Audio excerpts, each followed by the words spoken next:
hotter the conflict, the greater the triumph.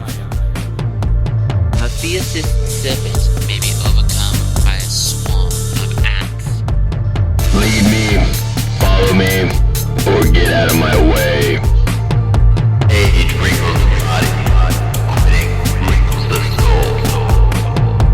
soul. Battle buddies. Battle buddies. Two dudes fucking. And we just got done doing crazy shit. Glad we turned off the camera for that.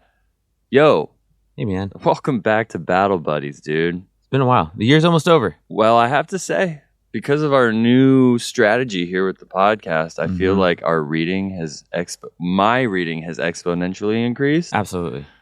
I kind of wanted to have a slide like you do where I show my resources, which I'll probably do for the Patreon that we never do, but we say we will. Yeah. Lots of books, bro. Lots of books. And yeah, just the point I'm trying to make is that it's nice to be back on the microphone rather than behind a book. Yes.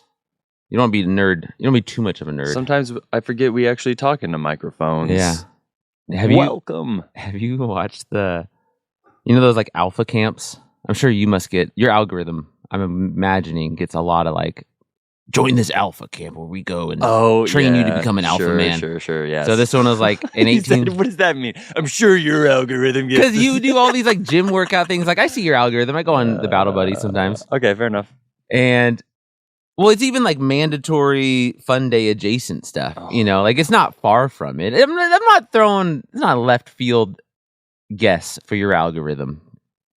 True. As a matter of fact, I think we have a friend who would very much be. Yes, absolutely. Adjacent at least. So anyway, I like them. I like watching any of the videos I can on them because I find them very interesting about like the rhetoric and the silliness.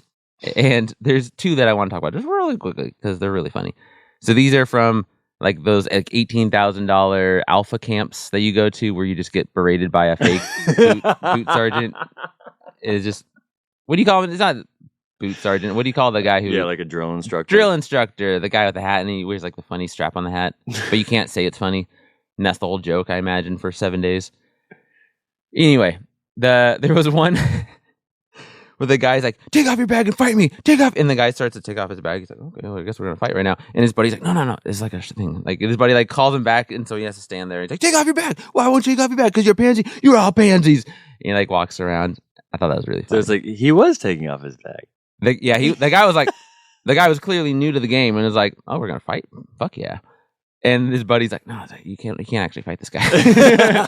This is just a show. Yeah. That's the all part of the shtick. And that's my, like, I would give that one a B rating. The one that's an A rating, highly recommend finding it. Is it black and white? No, it's so good, though. It's absolute cinema.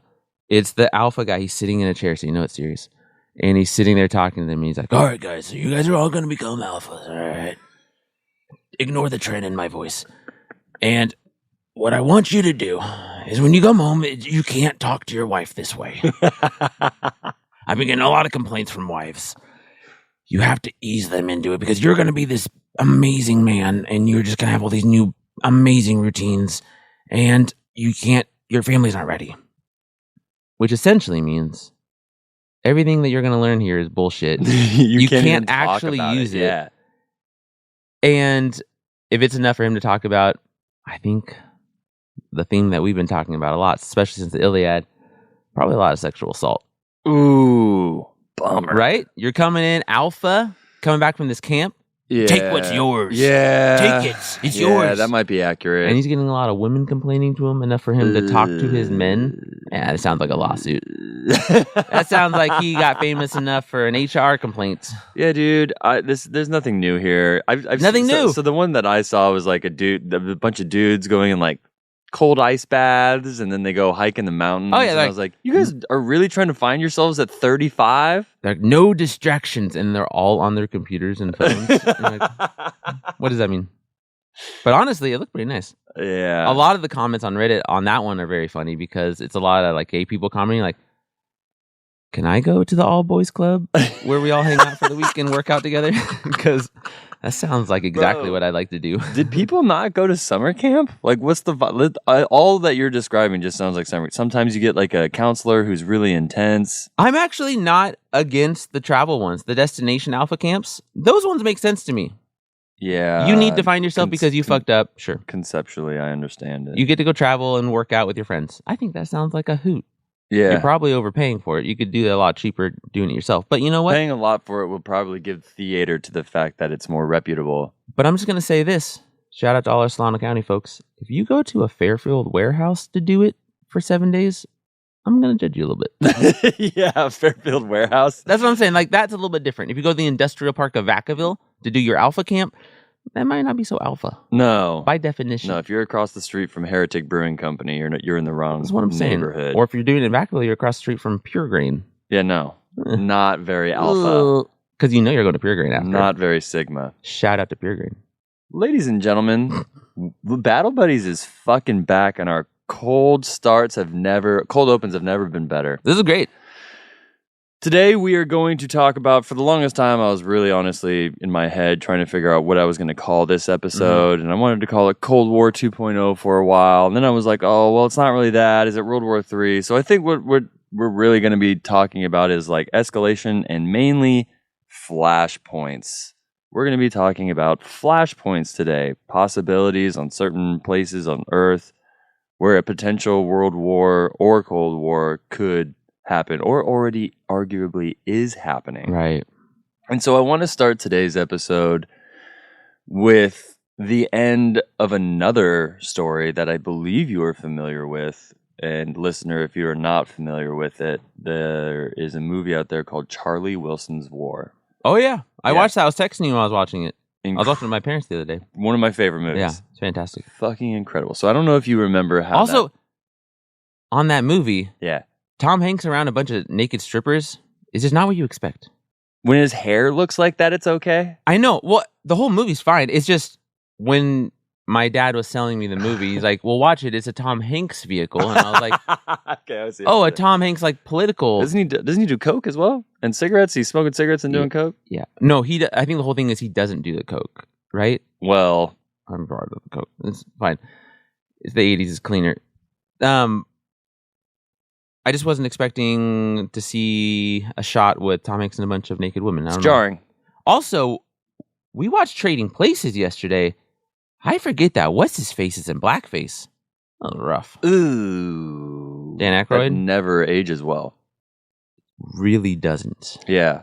Usually there's like a disclaimer in front of watching stuff like that now. I was just gonna. Hey, just so you know, we're not really pro that. Make your own opinion now. Which was one of the best things Disney ever did was that little blurb. Truly. Well, They nice. handled that. They paid somebody very well, and they Yeah. earned their money. Yep. Agreed. All right, Charlie Wilson's War. So- You should watch it. Please do. So that movie is about a Texas, I believe, congressman trying to help the CIA figure out how to give the Mujahideen in Afghanistan weapons so that they can fight the Soviets, the Yes, Russians. Yes, Right? it's the early Bin Laden shit. It is. And the way that movie ends is at the end, the Mujahideen, obviously, as history will show you, they beat the Soviets. And Yes. they Fucking win. they win. And Dude, they're grit. Mhm. It is amazing. It is you should watch this movie. Dude, Also, the whole movie is beautiful because it's through Tom Hanks, who is this sleazy nobody who is absolutely emotionally drawn to what he witnesses when he goes over there, which Yeah. is such like a good perspective to take. truly. But the movie ends with the Chinese farmer parable for a reason. Okay.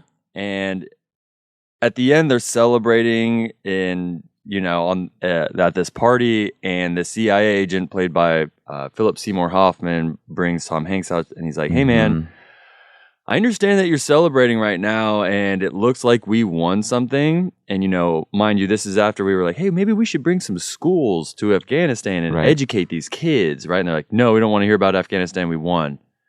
And this CIA analyst is explaining to this congressman, like, the parable of the Chinese farmer, where one day this Chinese farmer is chilling in a field with his son, and a bunch of horses, randomly wander into the farm and they're like, wow, look at all these free horses. This is amazing. This is going to be great for us. And the Chinese farmer says, we'll see. The next day, the kid hops on one of the horses, and as he's riding around, he falls off the horse and he breaks his leg. And the kid says, man, this is so horrible that I broke my leg. This is not good. And the Chinese farmer says, we'll see. The next day, the army comes into town, and they're going to start conscripting all these kids to go to war.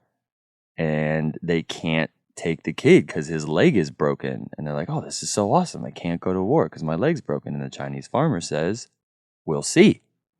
And the point, and as he's saying that, there's a part in the movie where literally an airplane flies over and they look up at the airplane and they pause. And it's alluding to 9/11. Yeah, absolutely. And super well done. And I want us to start with that parable because it's important to understand that I do want to approach this with some level of neutrality. Absolutely. I am going to present information based off of all the shit that I read and my opinions on things of how I understand the information that I read. And I want the listener to form their own opinion. I don't want them to walk away being like, this was a very this leaning thing. No, dude, here's the information. Sometimes we don't know what is good or bad, and this is just what it is. Right. And so I just kind of wanted to clear the air prior to going forward that politics and current events are unfortunately going to be mentioned when I bring up Flashpoints, because there's certain parts on planet Earth right now where if something hits the fan, big parties such as the United States are going to be affected. Absolutely. So you were affected. You were deployed 100%. because of things like this. 100%. Absolutely. Yeah, dude. Charlie Wilson's war definitely ended with the sober note of Spencer may not have had to be deployed if we spent $10 million more. Right. If we educated some children, it would be interesting to see what the outcome of that was. If we were allies with Afghanistan and had some bases there in lieu of fighting them. What was the line? The line was something, I think the journalist says it. Well, we just killed all their dads, and now they're going to not go to school, all the kids. They're going to hate us for this. It's something like that. And they're like, no, but we didn't do it. But they're not going to know that. Exactly. And that was very sobering. I'm glad you brought up that movie. This episode, I think, is going to be a lot of sober takes from Spencer, and my ADD seems to be just really rampant. But we'll reel that in when we can. It's all good, dude. So go ahead and hit the next slide for me if you could. Here, I'll even give you thanks, bro. Power. So one thing that Kevin... Look at these guys. Yeah, dude. These are some white guys figuring some shit out, dude. They're carving up the world. I had AI draw this up for me. This is your typical Treaty of Versailles. This is your top hats fucking sitting around a table after a war being like, well, how do we get this done? How are we going to figure this out? Right? And I think Kevin and I, after years of reading so much literature on war, when you look at the modern wars that we have covered and people have heard about, World War I has really fucked up a lot of shit. Oh, absolutely. And I think the main thing, this is the Battle Buddies kind of slant here, is the rewriting of all these lines for countries. Absolutely. And I think that is extremely important because when you look back at our episode on Yadrang, I have about a sentence where I sit there and I explain why the fucking Vietnam War was happening. Right. And I think a lot of people still have some confusion about that. And I would have said, admittedly me as well, that I didn't necessarily understand Vietnam until I really started studying the Cold War. Yes, absolutely. I did not necessarily understand that Vietnam was like a proxy war of the Cold War. Yes. And when you see after World War I, these countries that don't necessarily get a fair shake, that is where this idea and this fear of an ideology consuming another country comes from. What do I mean by that? Well, we were just scared of communism spreading. Yes. Dude, for real. They were. Absolutely. Yes, dude. And that's the same thing. If you're still confused about that, you're like, I don't understand like how things could consume something like that. It is currently arguably happening on multiple spots on planet Earth right now, namely the Russia and Ukraine thing. Yes. If you read any current literature or have watched any like documentaries on Putin, one of the first things right out the gate that they try to mention to you is that his brain is very old school Soviet Union minded. Even before, yeah, he's like, because I was listening to The Rest is History, and they've been covering the Great War, the Great Northern War, which is Peter the Great versus, I think, like Charles the Strong from Sweden. One, fascinating. It almost wasn't Russia. It was almost Sweden, essentially. Whoa. Like, that's how close it got. They were stronger.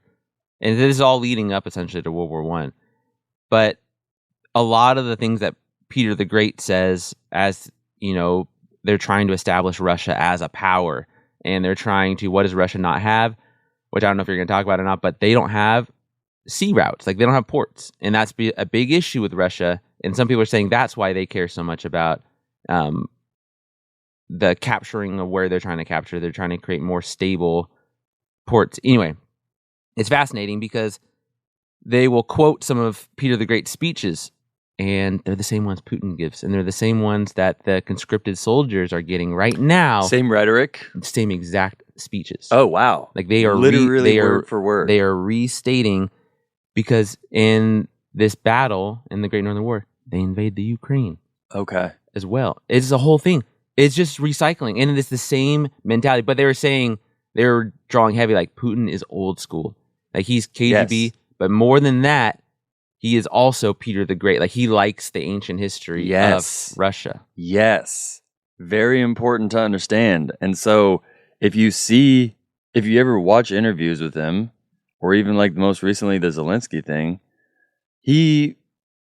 Putin views the Ukraine as Russia. Absolutely. He's just like, it just is Russia. Yes. It just is. And that's kind of like the fear here that I want people to understand is that, dude, countries can get consumed by ideas. Absolutely. It's crazy. Don't believe me? Dude, literally look at Nazi Germany. Right. Like, it's crazy to see how these lines work. And I think it's important to mention because recently, I don't know how recent, dude, the news cycle is impossible to keep up with. It's so confusing. It's impossible to keep up with, so I try my best, honestly, not to. Well, and then I find something that I am interested in, and I want to investigate, and then it disappears from all media by outlets. design, in my opinion. And that's the problem that I'm running into is I'm not done with that. I want to know where that thing is going. So Kevin's making a good point here. Even if you want to pick a lane and be like, all right, well, I'm just going to follow this part in the news, that's even difficult to do. It is. I'm like searching for it everywhere, and why doesn't it exist anymore? And so the one little nugget that I'd like to kind of point at is the Vice President, J.D. Vance, went to Germany within the last couple months as we record this. Yes. And he, in his speech, while I was folding laundry, I was listening to his speech, and at one point he was like, and he mentions the end of the Cold War. He's trying to give them some perspective. Right. He's like, and the Cold War finally ended in '89. And I laughed out loud. Yeah. Because I was like, oh, he thinks the Cold War ended in '89? In my mind? And then I started, so then that opened up a huge conversation between me and AI and being like, do we think that? You know what I mean? Because in my mind, it's like, okay, for Germany and where that wall was, sure, that aspect of the Cold War ended. But it's hard to view the Cold War as a solid war from one point of time into another. Right.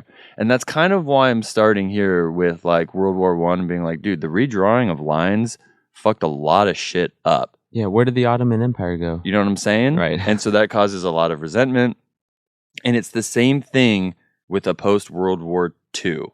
Yes. When you have World War II, the Soviet Union literally just consumed these other countries, these Eastern European countries that just were like, well, now you're the Soviet Union. And they're like, word?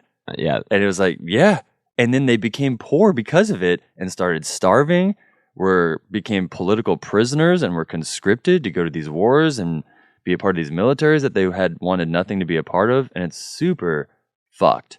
It's super fucked. It's bad. Well, Yeah. in the start of, I think a lot of people forget too, at the start of World War II, Russia was with Germany, and they conquered a lot of things together. Oh yeah. And the only reason why they bailed, as the narrative goes, I'm sure there's more to it if you were Russian, but the narrative is essentially that Hitler squelched on his deal to split one of the countries, I think it was Yugoslavia or something like that, and then he didn't split it with them. And then so they're like, fuck you then.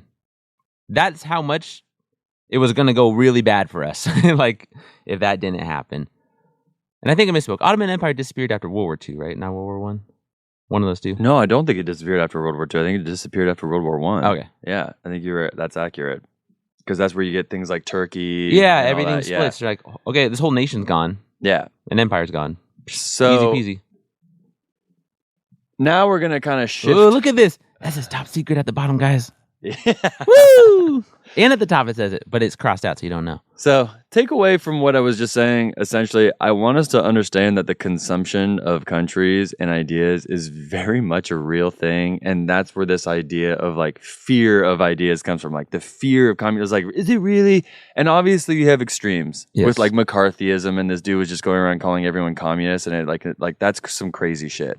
And that's going to happen everywhere you go. Yes, absolutely. I believe there's even terms currently about political terms about people and their Deranged Trump there syndrome. it is. There's one of them. Deranged Trump Or syndrome. Trump derangement syndrome. Yeah, something like that. Something absolutely, like yes. that. And that's there for a reason. That's all there for a reason. Well, and I think the thing to remember as a listener that's not in the military is traditionally, and so it always ebbs and flows depending on how like intelligent, quote unquote intelligent, like how humanist your people are, how politically deft they are.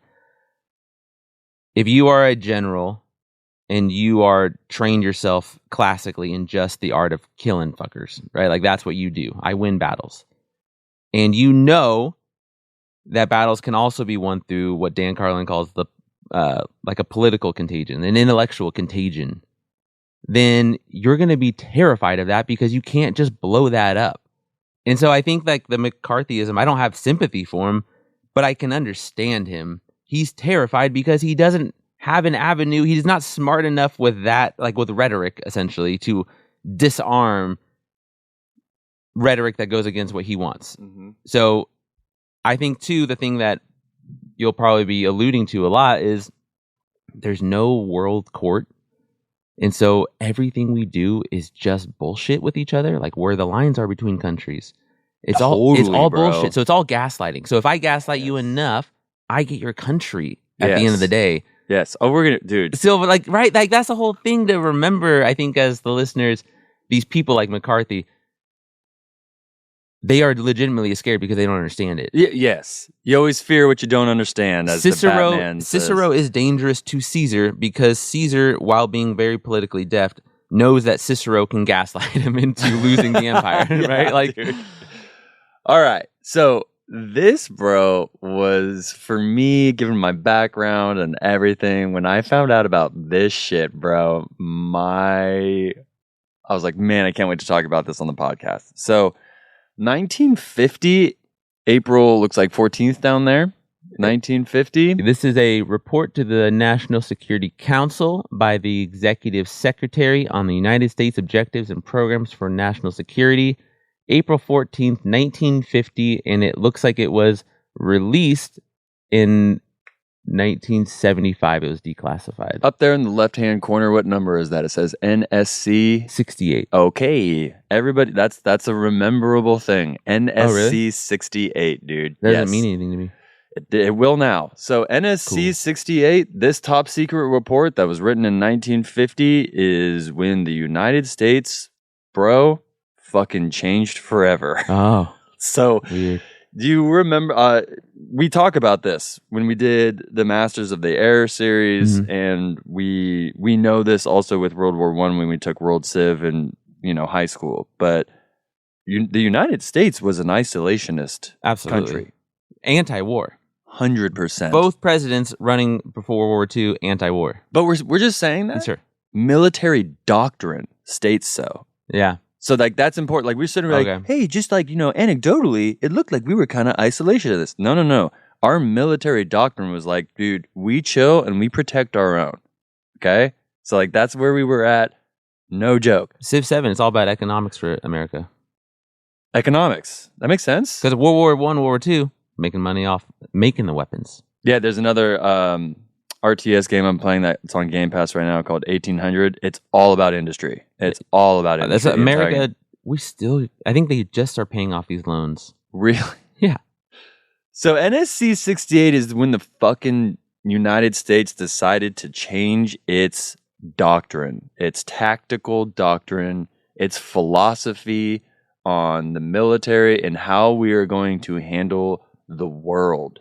And because of this doctrine, we no longer went from isolationists to, this is like, we're now the aggressors. Yeah, intervention. We are now going to be the aggressors. And it's important to know that because when you look back and you watch these new documentaries that came out on Netflix about the Vietnam War, which was fucking tremendous, by the way. So hard to watch. You have this guy, McNamara, the Secretary of Defense McNamara, with all these Nixon tapes being like, we got to go in there, we got to go. And then you have these Pentagon papers coming out like, so we knew we were going to lose, but why did we go anyway? And it's so confused. This is why, bro. Right. This is why. Because it became a part of our doctrine that we have to go fight. We no longer sit there and rationalize and be like, maybe we should like keep our nose out of this. It has nothing to do with us. Now we're like, no, now it's our job to go fight. And that's where South Park and those guys are interesting with the whole Team America. Right. Like that is legit. Absolutely. Like where we literally went out and I think this was important for me because for a really long time as like a young buck growing up, I was like, why does America feel like they need to go around and police this, dude? Right. Legitimately, this is the reason and I had no idea why. So that's important information as we kind of move forward because I am going to be talking about where we're at with military doctrine and what we're kind of investing in and perhaps I'm not going to say Spencer has the solutions, but I have ideas. Sure. So you're saying the idea with this report is that in 1950 we codified that we are no longer isolationists. Yes. Now we are interventionists and aggressors. Yes. Okay. Which is, again, for Vietnam, it makes so much sense. Absolutely. Because we just kept on dropping bombs. And it was like, why are we doing this? It's like, because it's our doctor. It's like who we are now, bro. We're not going to do the whole sit back and listen to the Winston Churchills of the world and be like, what do you guys need from us? Right. That's not it anymore, bro. So. It's interesting, though, because we've always had, I think people like to paint that we were full isolationists to full aggressors. But we opened up Japan with gunboat diplomacy for the economic trade.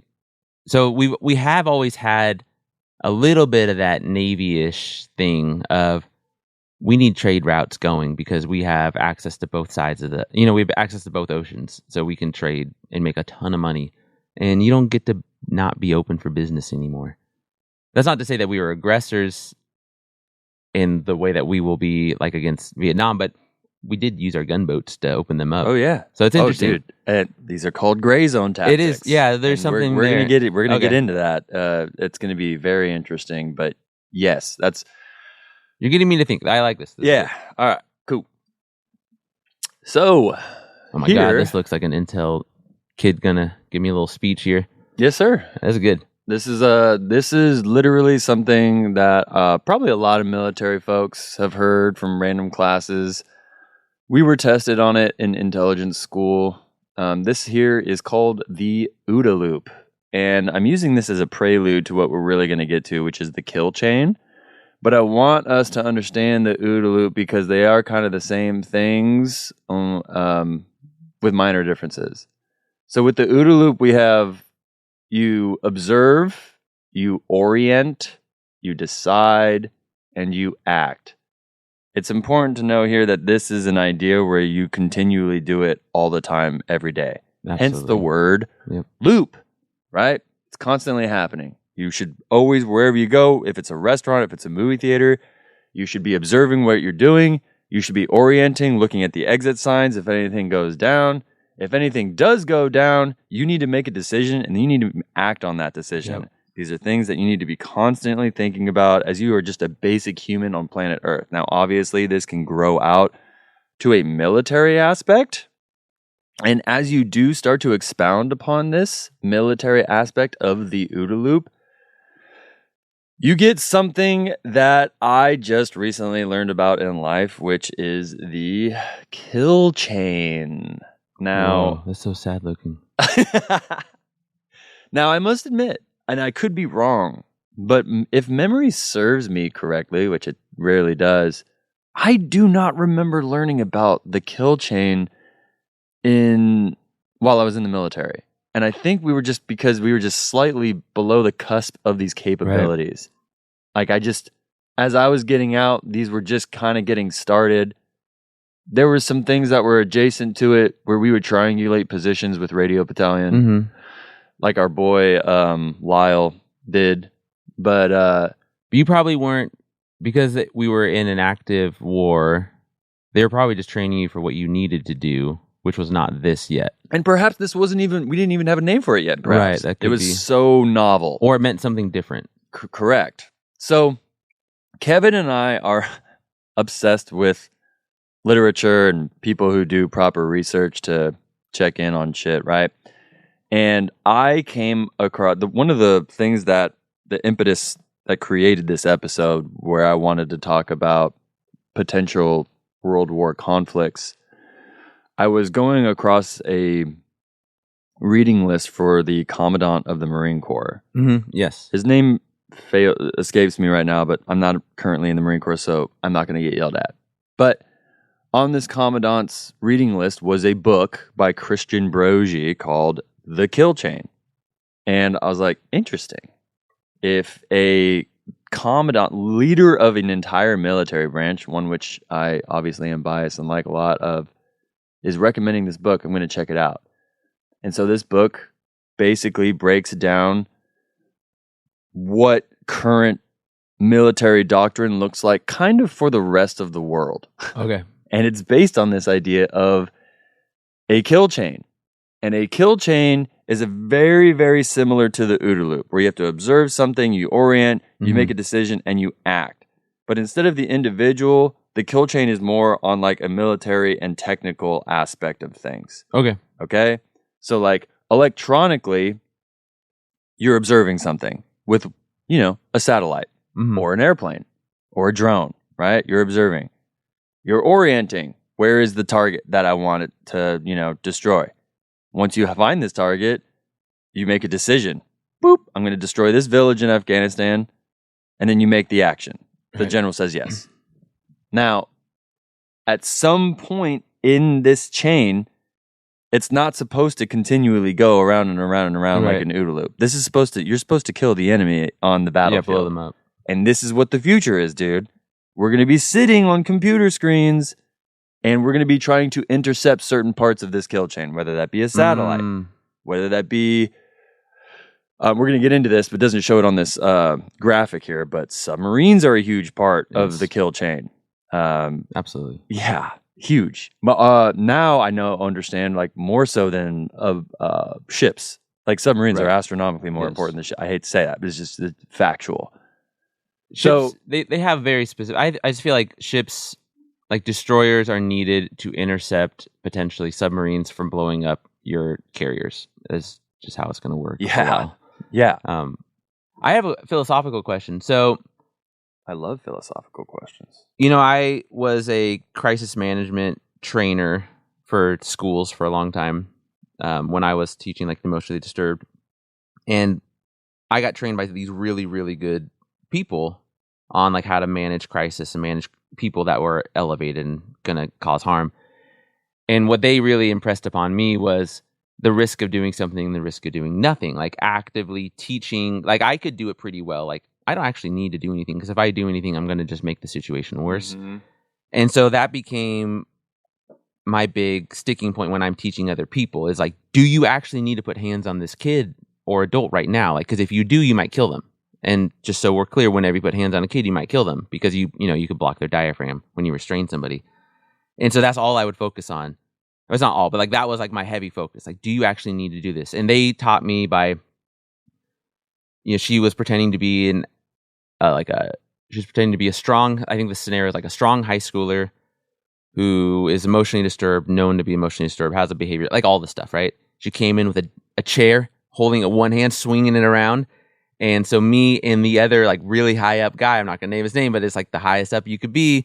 And him and I were in charge of the scenario, and we're like, okay, what do we do? We're like, hands on. So we put hands on her. And then she very nicely reamed us for it. She said, was there any kids in the room? I'm like, no. Why couldn't you just leave the room and shut the door? And it was just really profound because we went through the whole thing. She did not make the restraint easy. It was really hard to do.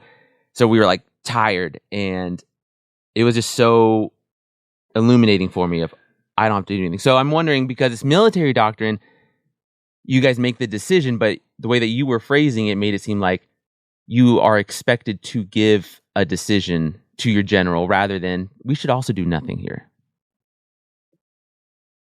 The Cold War is a study of escalation and perception. Right.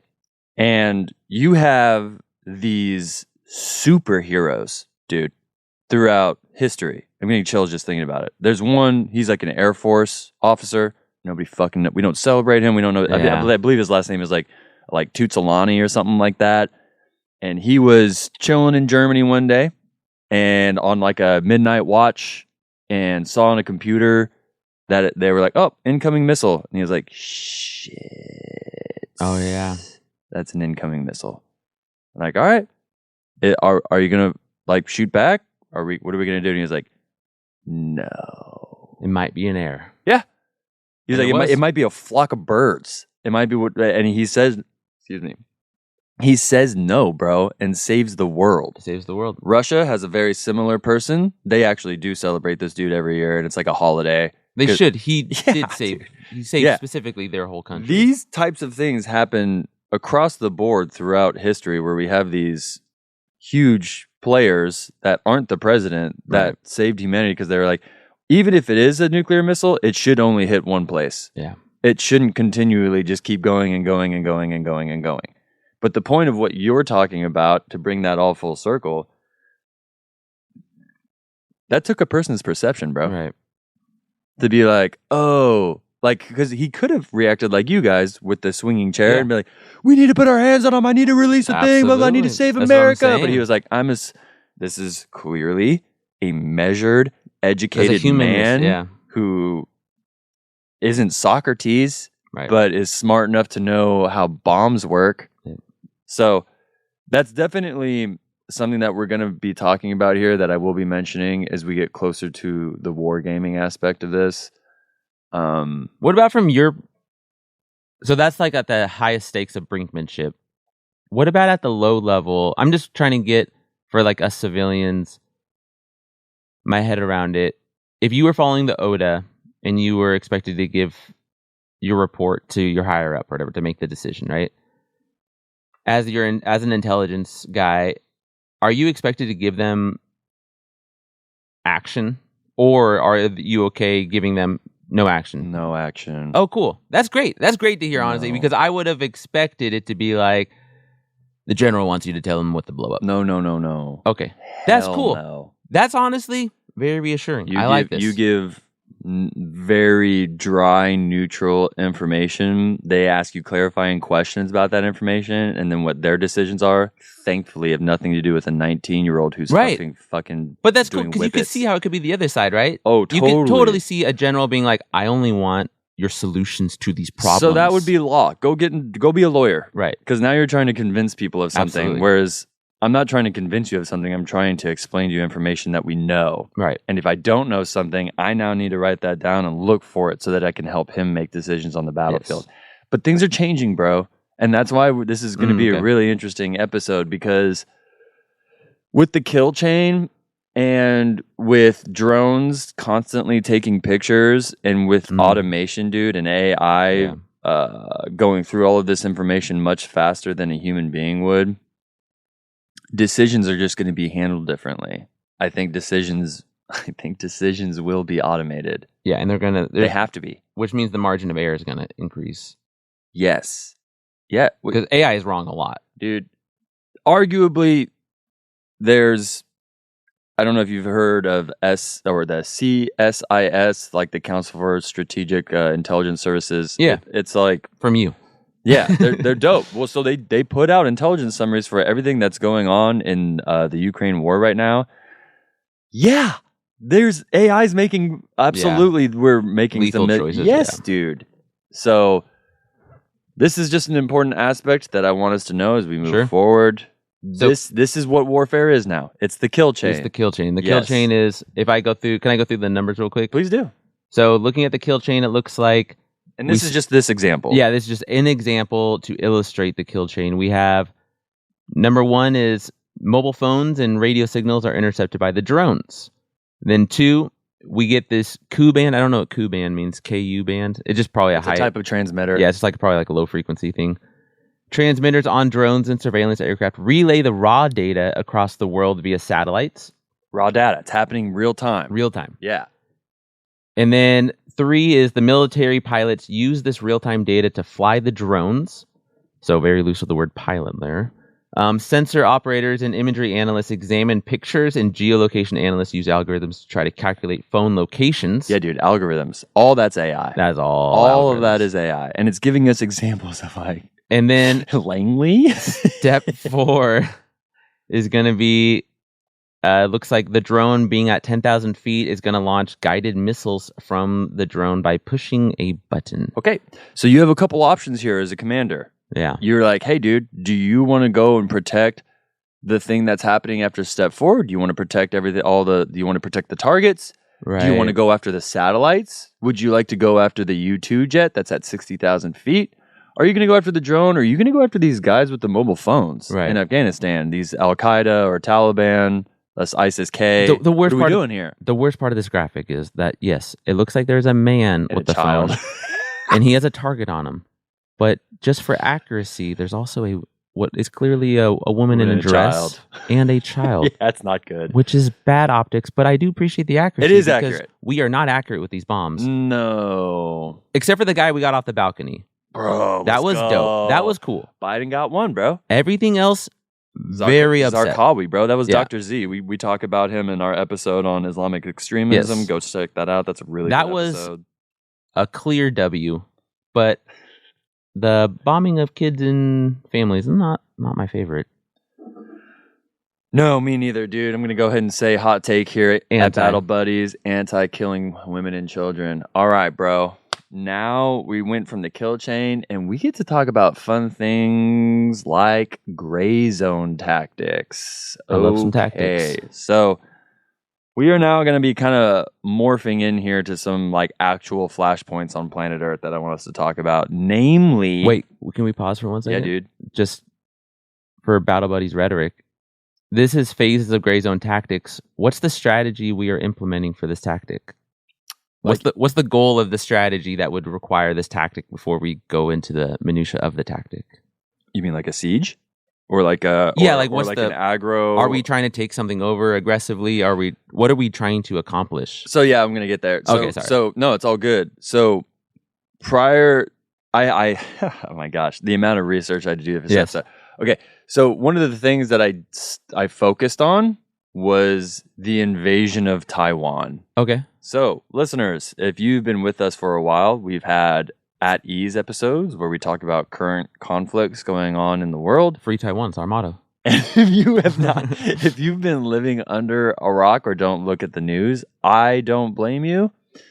And there is a island in the South China Sea off the coast of China called Taiwan. Taiwan is huge for making semiconductor chips. Yes. So if you were listening to this on your cell phone, that is all thanks to the semiconductor chips that were made in Taiwan. They have a freaking lock on it, dude. Yes. We talked about this. Yes, they have a lock on it. There's some other things. I mean, they're trying to. I believe the Taiwan chip company, they are making one in Arizona. Oh, wow. So like they are trying to branch out, and that is smart because like there's currently. So the same thing that we were talking about earlier with Ukraine and Russia, Mhm. and the whole thing that I was trying to sit there and talk about and preface this episode with saying like, hey, just know that ideas can consume countries. okay, China thinks that Taiwan is China. Right. Yes. China thinks that Taiwan is China. China also thinks that the entire South China Sea is theirs. Yeah, they call it the South China Sea, unfortunately. Right. So we, the rest of the world, view the South China Sea as international waters. Right. International waters is sort of agreed upon. There's certain global laws that are upheld as you are in international waters. China's not doing that. And that's where these things called gray zone tactics come into play. Okay, so I would say then the strategy is modern diplomacy between multiple nations. And this is largely from the aggressive nation. It's definitely a control. This is definitely a control tactic, because it all has to be now, right? Because you can't just be super aggressive. You can't. Because of brinkmanship. You're gonna bombs. Find out. I'm really excited to get there, but I'm trying to be patient. We're gonna get there. I'll slow it down. I'll let you go. All right, tactics. Phase of the gray zone. I'm sorry. No, you're good. This is fun. So the gray zone tactics. All right. So we have the South China Sea, which is basically Mos Eisley. Right. Okay. This is a huge trading route on planet, the biggest. Okay. Mm-hmm. I sent Kevin months ago this website I found where I was tracking maritime ships in real time. And I was like, we're going deep. Okay. Can confirm, bro, that this is the busiest part of the ocean as far as commerce is concerned. Can confirm. Okay. Multiple nations, the Wild West. Dude. So you got, if you listen to our Megiddo series, this is Megiddo. Yes. This is your Suez Canal almost. Yes, bro. This is big time. So prime real estate. Okay. And what you have in these gray zone tactics is again, we were talking about escalation. Everything is about escalation and perception. And, officially what could happen is within the water, you have the Chinese Coast Guard could perceive something is happening that might not actually be happening. And that would escalate the Chinese to do something. Yes.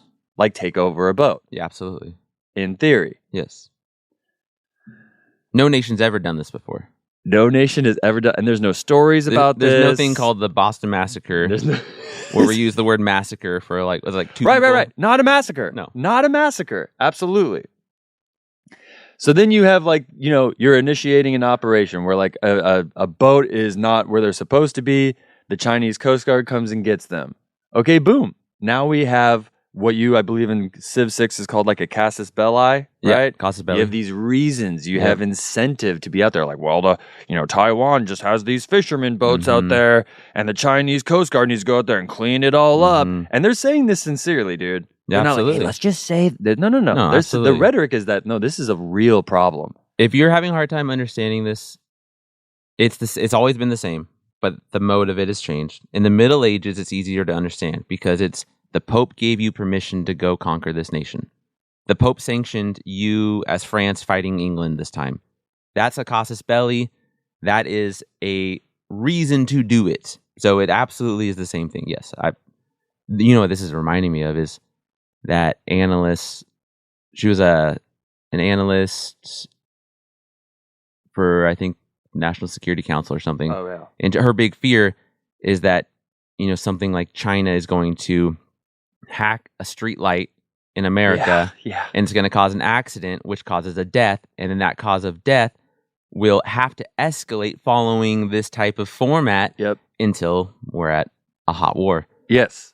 Yep.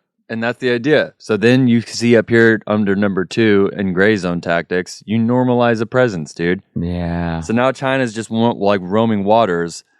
Positional authority. Positional authority. And then you can literally pull boats over and just be like, papers, show me your papers. Absolutely. Okay. So then that's just like that becomes normal. And then as you go through, it's like, okay, well then as we go through the South China Sea with all of these iPhones on our ship, at some point, China's probably going to stop us over and we're going to have to show them our manifest. Right. Like all the stuff we have. And they're going to have to go through and check. And then, that's going to be problematic, right? This is the person at your job who doesn't have an official title, but suddenly finds themselves being able to do a lot more than they're supposed to be able to do. This positional authority. And over time, dude, what you're going to get, long story short, is if you have these guys patrolling waters and enforcing rules, what you'll have over time is you'll have Taiwan looking like the aggressor. Well, they're not following all these international rules that we have, dude. The norm. And it's a smart tactic, dude. We have precedent. We've been doing this for 10 years. Yep. And it's, we'll mention this again later in the episode, but it is a smart tactic, dude, because Putin's kind of using it. Yeah. And you have to be a little bit foolish to buy into it, which I do. It could be argued that our current president has a little bit, because you have Putin, who is continuing to do this, fighting for so long. And when you fight for so long and you're like, okay, well, here is my terms, but they don't accept the terms. Like, well, I gave them terms. I've heard terms. it from lots of people. And you know what's weird, though, is the people that I'm hearing that from, like in my life, those are the same people that used to make fun of appeasement before World War II. You know, when I was learning about World War II, and they're like, appeasement's the dumbest strategy. What a bunch of cowards. Like, this is appeasement. It's bad terms. Why would you accept that? It is obviously not going to stop with that. Right. Oh, he's just going to stop. It's the Churchill thing, right? Yes. Like Hitler was like, we're not gonna take Britain, and then they like literally are flying towards Britain. And it's like, we're not gonna. That's how Churchill got back into power, because of what's his face before. They kicked him out because of it. And I appreciate that guy. He was in World War I. I forget his name. Damn. Yeah. So gray zone tactics, massive, and okay. So then we get to. So we did the whole idea is to ultimately get to a place where you're like, you know what, Taiwan is unlawful, and China just literally puts a blockade around Taiwan and doesn't let anything in or anything out, and they say it's ours, dude, and they take it back because they, again, if you read, I was about to say Mao, Xi Jinping's China One policy, the doctrine that he wrote out, his NSC 68, he literally says that he wants to take over Taiwan. Yeah. There's zero secret that he wants to do this. How he's going to do it is, there's theories. There's lots of different theories that we can go over. But this is a good theory. these are the tactics. These are what gray zone tactics are. Will they use them? I don't know, but this is the conventional, like, way we would break it down. Alrighty, dude. Now, I have sort of a guy. Got a guy. It's nice to have a guy. I got a guy, dude, that is still in the world. Yep. That's all you need to know, people. We got a source. Yeah, dude, I got a source. So every once in a while, this source will call me and it'll be like, hey, I need you to Google this. And so the last thing that he had me, not the last thing, but one thing that he had me Google over the last couple of months was A2AD. We call this, I believe, your anti-aerial, anti-area defense tactics. Okay? And this, folks, is the future of warfare. It is. It just is. Okay? And I'll tell you why. The reason why is because China is pretty, they understand that they have a lot of land already. It's already there. They have it. There's a fat plot of land. Obviously, they still want Taiwan, but they just view as Taiwan is already theirs anyway. Yeah, can I explain the map? Yeah, dude, please explain the map. See it. So we have a very anti-American map because there's no America on it. So we're against that. No, I'm just kidding. It's a map, and it's going from China out to Indonesia, kind of focusing on that. So China's kind of in the top left, and Indonesia kind of ends in the bottom right. And it looks like it's saying that there's different defensive layers, with China being the third defensive layer, and like Malaysia and the Philippines being the first defensive layer. Yep. So these are deterrence tactics. So you have to view this as not a. So again, China, right, already has a lot of plot of land. Huge. So if you look at like the game of diplomacy, you want to keep that land as much as humanly possible. Absolutely. So you're not going to be investing in these platforms, as the kill chain describes them by Christian Brogy. The United States currently, as we sit here and speak, is investing a lot of their Pentagon money and all that into what we call military platforms. This is just a fancy way of saying boats, right? Planes, new planes. Yeah, things. The fucking Thunderbirds are flying in Vegas this weekend. Yay! That costs millions of dollars. And that's what the United States thinks is a good way to fight a war. Right. China is under the impression of like, we already have a bunch of land and we want to keep the land we already have. So we're just going to set up defense. Yeah. What wins championships? Defense. Right. So they're viewing it as layers. Sea, under the sea, your coastline, everything in between your coastline, the air, and then everything above the air, including space. Right. You need to have all those in check so that you can properly deter anything that would come in, including a missile. Right. And this is their kill chain. Okay. Their kill chain is these different layers. Your submarines is your first layer, right? Because you have these submarines floating around the Philippines and doing their thing. If anything comes in, hopefully you can deter with your submarine. If that doesn't happen, you got your air, your surface-to-air missiles, right? And then lastly, you got all of it, surface, air, including everything in space, like your satellites and all that. All of these are working in tandem all at once, always. Yeah. And including with automation. AI. The United States is, again, not really doing this. So the fact that we are like floating through, if you look at this, like the water, the South China Sea, all of this is being currently monitored with submarines. And not only that, if you look at that At Ease episode that we did, what else are they creating in the South China Sea? Fucking islands, dude. Islands. And what did they put on these islands? Military bases. Big old guns. Yep. So that's even more deterrence that they are waiting for. You think their submarines are patrolling in Japan right now? Because we patrol through Japan. That's one of our bases. I know our fast attacks go through there. That's crazy. That means, dang, dude. That's a lot closer than I thought.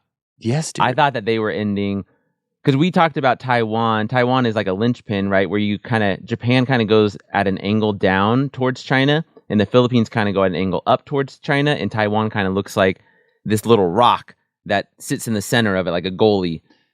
And I didn't realize that they were probably, it makes sense. They would push beyond it because then they could retreat. You can give up ground as needed. Okay. So currently what we're looking at is a flashpoint.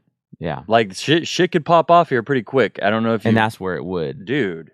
Absolutely. So, well, I can't say absolutely. But yes, it's in theory it's where it could. It's likely. If you look on X or whatever social media that you're doing, bro, the United States military volunteers information that we are constantly in the Philippines doing like routine things right now. We are in Taiwan right now. We have... Oh, yeah, we are in Taiwan yes, right bro. now. Yes, absolutely. We have...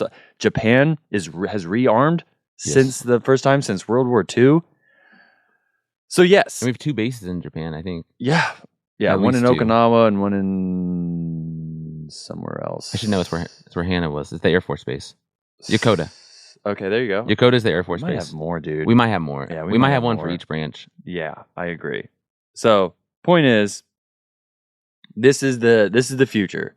Kill chains and A2 AD, anti-access area denial. Anti-access area denial. Ain't nothing coming in. Yeah. But I don't think that their doctrine, other than Taiwan, is really about aggression. That's interesting. It is interesting. That's not the rhetoric that we've been fed. No, but that's fear. They're just trying to spread fear. The great weakness of a defensive strategy is that, and I think this comes up in The Art of War. Come on, read your own books, guys. That your defense is supposed to move. A stationary defense is the weakest defense. And that's interesting. Yeah, your defense is supposed to move. And I think that's where the submarines come in and play, though. Yeah. And your air and ocean. But that would explain why they keep doing things, because you can't just sit as a defense. Because otherwise you get a siege, and then you're sieged, and that's it. So this is another aspect that I kind of want to briefly discuss because I think it does have to do with flashpoints. But this is called the Belt and Road Initiative for China. Have you heard of this, dude? I've never heard of it. This is a map of what looks like Europe, Asia, and the top part of Africa. And what's crazy about this map is that Kazakhstan is just written real big on it, and I've never seen Kazakhstan written so big on a map ever, which I kind of like this.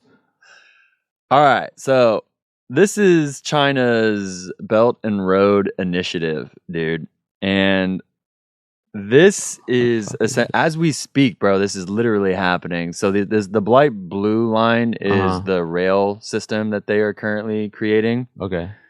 China is currently putting rail systems through all of these countries, trying to go all the way to Rotterdam in Germany, right? It'll go through Europe, Turkey. It'll go down to Spain? Dude. Yeah. And so they are gaining access to all of these different parts of the world where they're going to be having commerce go through all this stuff. Sure. Stuff that they're going to be selling. Yeah. Right? I was going to say, because why would anyone agree to it? Because it's economics. You have to say yes to it. So what do you think they can do for stuff like tax, different trade routes? Yeah. They're going to be doing the same thing with their sea routes. They're creating sea routes that have the exact same thing, bro. All of the stuff that they're exporting is going to go through that, and they're going to be in control of these routes. Yeah, so it looks like the railroad one, there's two main paths. One from China, one goes up towards Moscow and then down to Germany, and the other one goes down through Iran and then Turkey and then up to like Italy. It's a pretty huge hold on... That's massive, dude. Yes, dude. Yep. And in response to that, the United States has something called a China Plus One initiative. I don't know if you've heard of this. No, I hate the name though. So essentially it's being like, all right, well, since China is going to be, exporting all of their stuff to these countries and we're trying to do these tariffs things, we're now saying that we're going to be actually buying our stuff from Vietnam and Indonesia and, Pakistan and Iran instead. But Kevin, do you notice anything interesting about those places I just mentioned?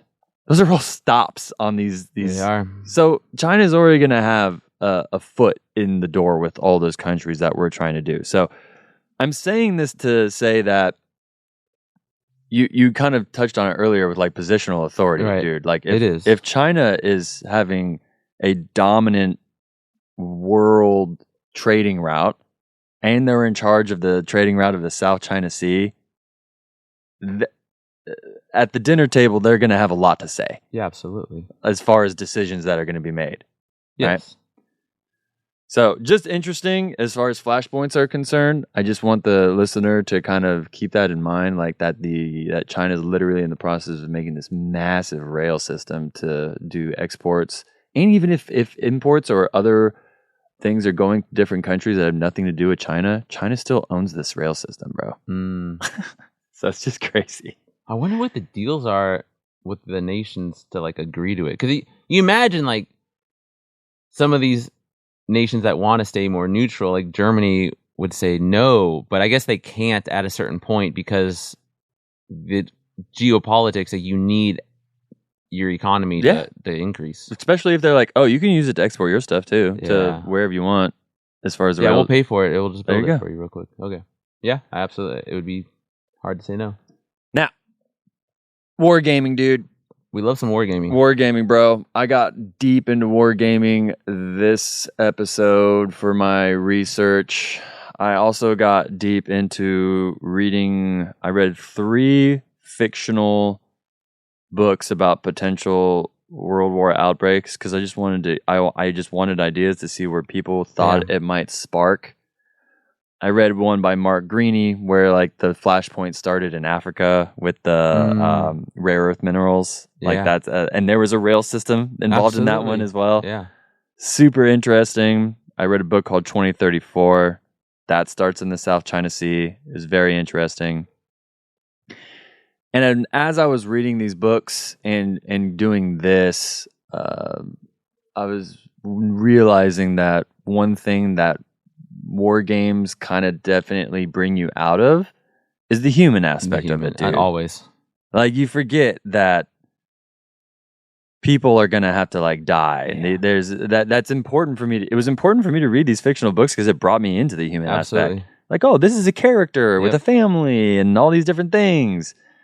My favorite strategy, the tempo strategy, I can't ever use in a real scenario because it would mean that I'm trading lives, which would devastate me. Well, so you'll come to realize here, right? So the CSIS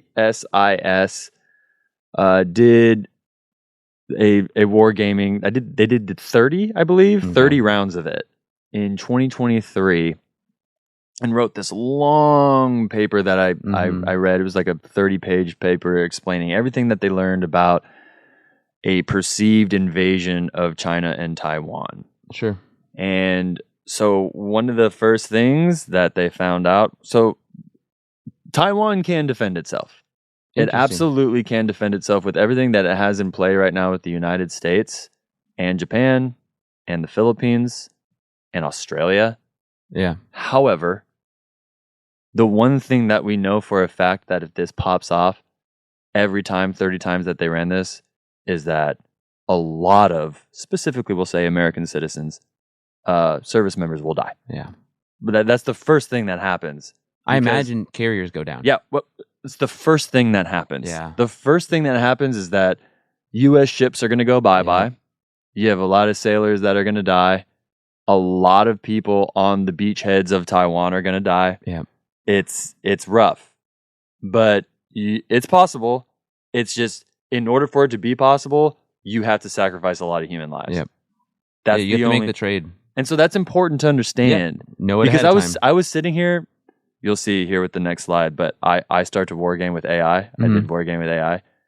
And it was important for me to bring in the human aspect of it. Because otherwise it was just like a weird, like masturbatory, like, I'm just playing games. I'm not learning anything. So on this book or whatever, this paper, I'm just interested because everything's so advanced now compared to what it used to be. It used to matter so much where the flashpoint took place. Does it still matter, or does it not really? Did they have the flashpoints be different places in the world, or were they flashpoints is a battle buddy term? I mean it's not our term. It's just, this is what I'm calling it. So the initiation. So did they do different types of initiations? Do you know how they started? Great question. So you're talking about specifically for this war game? Yeah, because they did it 30 every rounds. time China is attacking Taiwan. Okay, that's how it starts every single time. That's a good question, because I'm just wondering, like, does that even matter these days? For sure, because you're like, dude, there's so many variables that we don't know if it's going to start this specific way. Right? Is what you're saying? And then we all have so many protocols in place. Do the protocol, like, if it happens in Africa, same protocol. Who cares? This is all on the predication that China is actively invading Taiwan and trying to take it over. So if we're in the gray zone tactics right now, we've already skipped to their attacking. Got it. And it's this important information for the Pentagon to be like, hey, so if you guys do want this, just know this is what's going to happen. And one of the big things that they found out was, like, we can't store all these munitions on Taiwan. Yes. If you store all these munitions on Taiwan, they're going to bomb Taiwan, and it's going to be bad news bears. So what it means is that Taiwan runs out of munitions quickly, which means that the United States is going to have to be the ones providing all the munitions, right? But then you also run into the fact that the United States doesn't have... It's not just the United States. Something that needs to happen is that we would need to invest in very, very, very, very, very long-range missiles. Yeah. Very long-range missiles that we don't have yet. Intercontinental. We have them. They're just not as accurate. Yeah. The more they go away, the less likely it is they're going to hit their target. And I imagine we don't have many of them to do what this. And that's the problem. Yeah, that is the biggest. When everyone's like, "All right, so what do we need to do?" The people there, like, if you read the report basically says you need to invest in long range missiles, and you need to figure out how we're going to get more munitions. Yeah, because you run out of them quickly. People are going to die. We already know that right off the bat. So it's like, cool. These are expendable. These are our pawns. I hate to use that word. No, but that's what it is. It is. It truly is. So, because they have to be there, because if the carrier's not there, then it's not a threat. Because if they don't deal with the carrier wins the whole engagement. Yeah. And so it's always interesting because diplomatically, when people start to die, now leaders people are dying. So I want to just give up. And stop. Increase your production, subvert convert all production industry to the war efforts. Rosie the Riveter. Yeah, Right? for real. So it's just interesting. I just want the listener to know, like, we've already thought about this. There's people that have built entire games to go over this. Absolutely. And Is the donut one of the Afghanistan invasion? Remember, I read through those at ease, and I think we were both pretty pissed because the wargaming before we invaded was essentially, we should not focus on killing them. We should focus on just being kind and really doing the hearts and minds, not just handing out pamphlets, and that would win it. And then we didn't do it. But like the war game was there. The evidence was all there. we're at an interesting spot in humanity right now, dude, because we obviously have huge weapons. Yep. But if you look in recent history, you're like, well, man, I guess we don't really know what would happen if we did it. We do. Pretty good idea. Well, we did the Masters of the Air, right? Yep. And so we even saw what happened without nuclear weapons, bro. It's still bad. It's horrible. So warfare is changing, where people are starting to get more protective of what they already have, and it looks like war is going to be more so about sanctions and things of this nature, right? Which I'm more okay with. I have some other theories though, and this is where things are going to get fun. So, my buddy Eric Brucha has a grandfather that had a house on Lombard Street in San Francisco.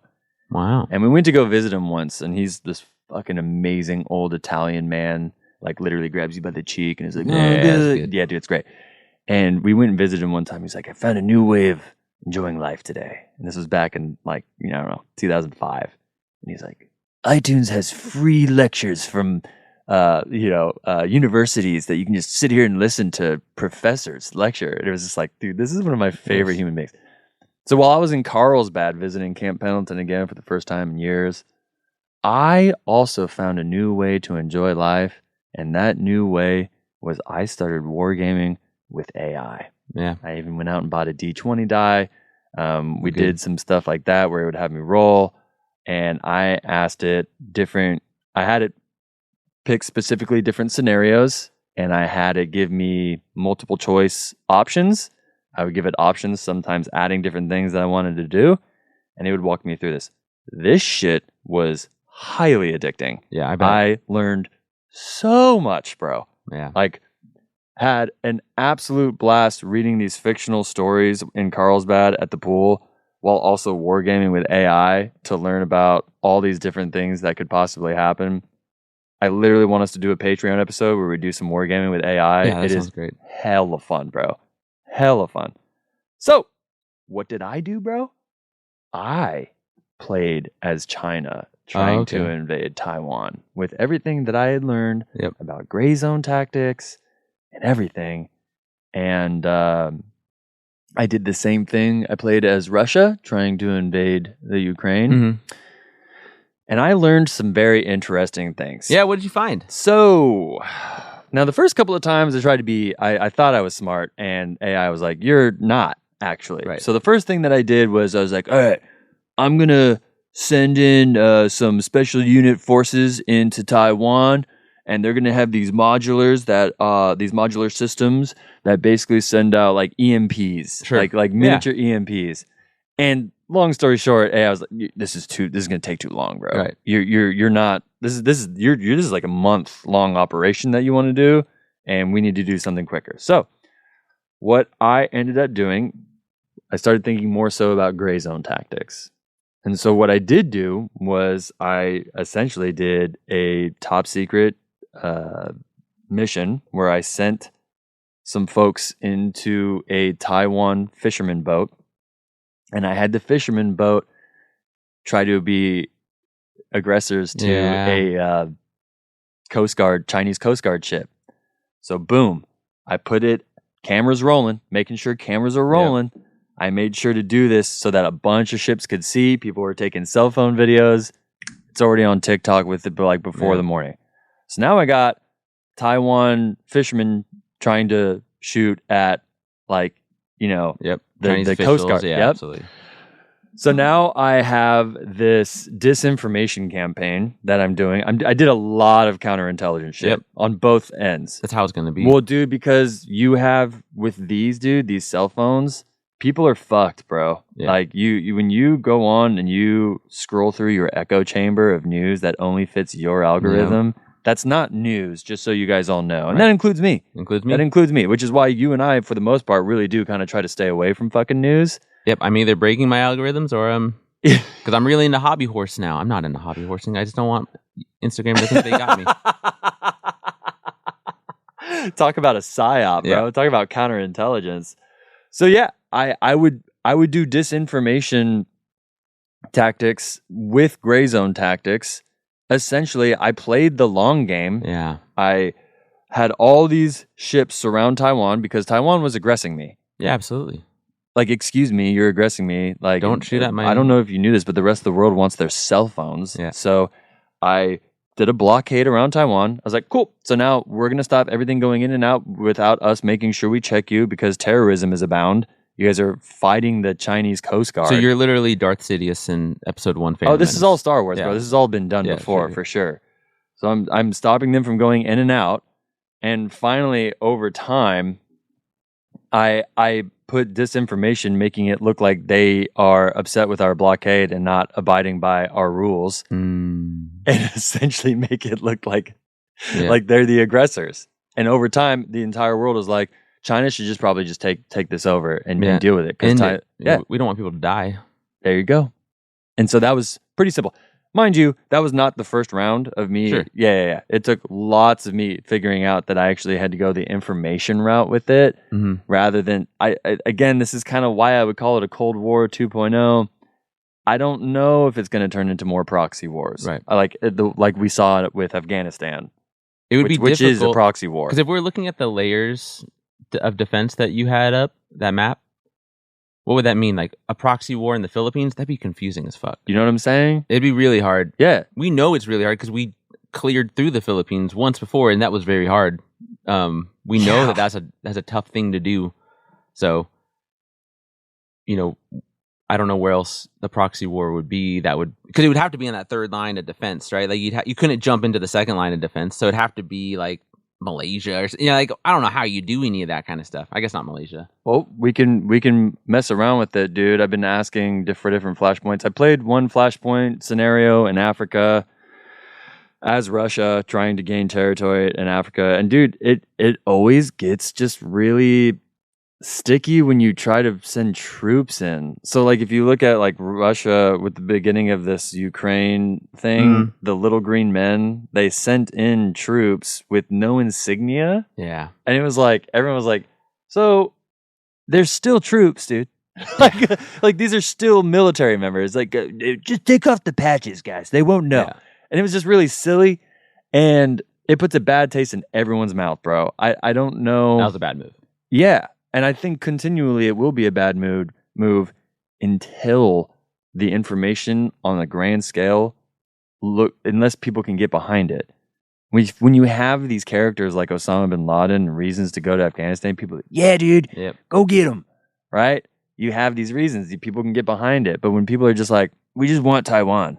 Yeah. What? Like people aren't going to be on board with that. So I really do think, based off of everything that I've read, based off of the wargaming with AI, I think it's going to have to go the what is reality disinformation route. Yeah. Everything points to that. Yeah. That being said, the issue with wargaming, there's two issues with wargaming, I think. Because I love it all the time. But the Black Swan events. There are going to be there's always going to be unexpected things. And so wargaming can only approximate because, one, we don't know the deep, dark secrets that the other nation, the Blitzkrieg was a deep, dark secret. Like they wargamed that for years. Yeah. And people think about the Blitzkrieg, they just ran really fast. No, they specifically, while they were running really fast, made it so that civilians had to keep running and disrupting their supply lines. Like it's actually very clever what they did. Is horrible. Like at a human level, it's awful. But nobody expected that. And so the other side didn't understand that during their wargaming because they nobody thought of that maneuver. So I think the technology unknown that each nation harbors, that are going to be players is going to it's going to be a variable that they'll have to overcome. Yeah. And then the other thing I think is that, like Guns, Germs, and Steel, like there's going to be some element that we don't understand about, where we are with technology developments and, some weird thing, or about food production with climate change over the next 10 years that messes with it. So there's just there's unknowns, but we can approximate, I think, way better than we used to, and we're only getting better at it. I think that's a perfect segue, dude. Is that like when people think of Cold War, they think of espionage, Right. They think of spies, Yes. right? And there's something kind of to where I think the future is headed with that. If we look at the wargaming and the literal just wars with Iraq and Afghanistan, we lost. Absolutely. But we had much better technology. Yep. So how does that make sense? Well, I think it'll go back to things like couriers, dude. Yep. Like with the way AI is and the way technology and social media is being used, I think the only way real secrets like you're talking about are with couriers. And what do I mean by couriers? I obviously mean just like people holding notes or literal just verbal things non-plugged in. Yeah, we already do unfortunately. it, right? So many of our think tanks, our good think tanks, they are closed, meaning that they do not have the internet. There is no internet even possible. Because that's a slant. Because you have to keep it closed because that's your actual secrets. Like you have to, there's just no other way around it. Yeah. Absolutely. And it's fun because it's Dune. You get some Arrakis going on here. Yeah. But we saw that with when we did the addies on drones, right? The drone warfare is so interesting because it's both the highest tech and the lowest tech in combination, because you can't just have one anymore. If you just go low tech, the other guy's going to go high tech and just crush you. And if you just go high tech, then they're just going to go high tech and disrupt your high tech. Yes. So you have to mix everything. We're going to be throwing stones at each other while we're shooting nukes at the same time. It's going to be wild. Right. And so it's just it's a messy thing to play, and I think that's why people find the Cold War daunting to study. Dan Carlin has only 2 episodes on the Cold War. The first one's called Meandering Through the Cold War. Mm-hmm. The second one's called Gas Up the Cold War, when Ukraine got invaded this most recent time. And he says the Cold War is like the most consequential thing in modern history. It is. Easily. But it's hard to like teach and talk about because you have these different layers. And I personally think that the reason it's hard is because you're dealing with escalation and perception. Absolutely. Escalation and perception is the name of the game, dude. And going forward with these, I think I want to call this episode Flashpoints. Yeah, absolutely. I just want you now, when you read the news based on things that are happening in the world, wherever they may be, I want you to think based off of this episode, like, is this my perception or is this actual escalation? Right. Are they playing on what they know my ideology is? Or is this actually like, holy shit, China's like invading Taiwan? Right. And it all goes back to those superhero Air Force random officers who saw incoming missile and was like, nah. Yep. Nope. Nobody will ever know about this, but I saved the world. Yeah. He's the fucking K2SO in Rogue One, just falling, like saving the entire galaxy, and it's just like a moment in all of the movies. Yep. And that's my lesson for the day: escalation and perception, and flashpoints. You did great, man. This is good. Thanks. I hope that it was learned. It's a bit all over the place, but I tried to make it somewhat of a cohesive story. I appreciate you guys for listening. Kevin and I read a lot. We read a lot. There's a lot of words that I've been listening to and reading. But yeah, that was fun as fuck to learn about. I really enjoyed that, and I really want to start wargaming with AI on Patreon with you. Let's do it. I think you'll enjoy it. Yeah. So I think the way that we're going to be doing this, and I'll cut this if this doesn't work. But I've been going way more on the Discord lately, just like in the voice channels. So we'll put the Discord link into our Instagram. We have like 30 to 50 people that definitely listen to Battle Buddies like every episode. Yeah. And then our numbers jump up and down. But, according to our metrics, we have like 50 of us that like this community. And I want us to interact more. So come hang out with us on the Discord. Like when we do these things like the Patreon thing, or like wargaming against the AI, like come join us. Come hang out with us when we do it. Yeah, it's dude. fun. I want us to do like a comedy, like wargaming one, like just ridiculous scenarios. Yes, good. Like Chuck E. Cheese took over the United Yes. States and wants to like fight Nintendo Corporation, like Yeah, that'd some be fun. crazy shit. Yes. Like we start to superimpose the animatronics with AI, and they, you know what I mean? Yep. We got a bunch of mouse Chuck E. Cheese's animatronics killing Super Mario. I don't know.